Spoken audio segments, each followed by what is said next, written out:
Bonjour tout le monde, chers lycéens, chers élèves. Après l'étude du paratexte de la boîte à merveille, roman autobiographique écrit par Ahmed Sfraoui, on commence l'étude du premier extrait de l'œuvre, situé au début et qu'on appelle Incipit. Ce texte mit le point sur le genre du roman qui est un roman autobiographique du fait que le récit est porté à la première personne du singulier, le je, qui est en même temps le personnage, le narrateur et même l'auteur. Aussi, dans ce roman autobiographique, les éléments affectifs se mêlent à d'autres réels pour raconter un souvenir d'enfance.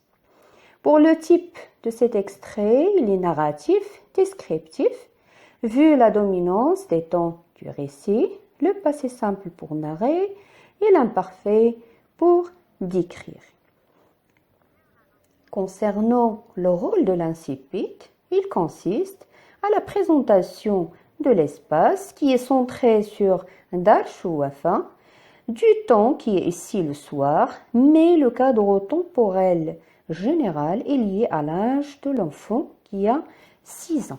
Aussi, il s'agit de la présentation des personnages qui sont organisés selon l'espace.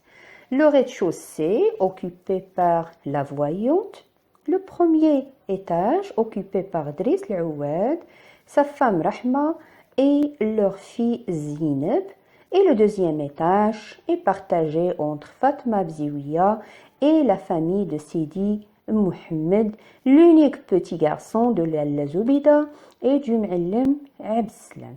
Puis, il est important de préciser que l'incipit répond à plusieurs questions qu'on peut se poser en entamant une œuvre. Il est à noter aussi que le système verbal employé nous informe sur le jeu qui parle. Est-il le narrateur enfant ou adulte? Il suffit de prêter attention à l'usage du présent dans le premier paragraphe.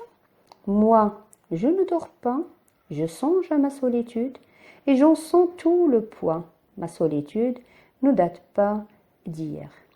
Il s'agit ici du présent de l'énonciation, c'est-à-dire un présent qui renvoie au moment où le narrateur adulte écrit. Il y a aussi le présent de la narration qui s'emploie pour rendre les événements passés plus vivants, créant ainsi l'effet du réel. L'axe suivant se penche sur les champs lexicaux dominants et la relation qui les unit.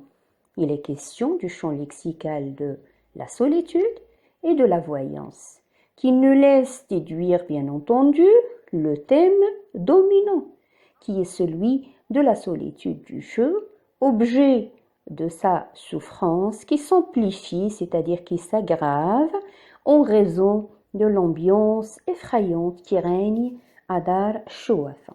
Dès lors, la visée ou l'objectif de l'auteur est celui de raconter tout d'abord un souvenir d'enfance, celui de partager sa souffrance avec le lecteur en voulant toucher ses sentiments et l'émouvoir, finalement celui de critiquer cette classe sociale qui se donne à la voyance.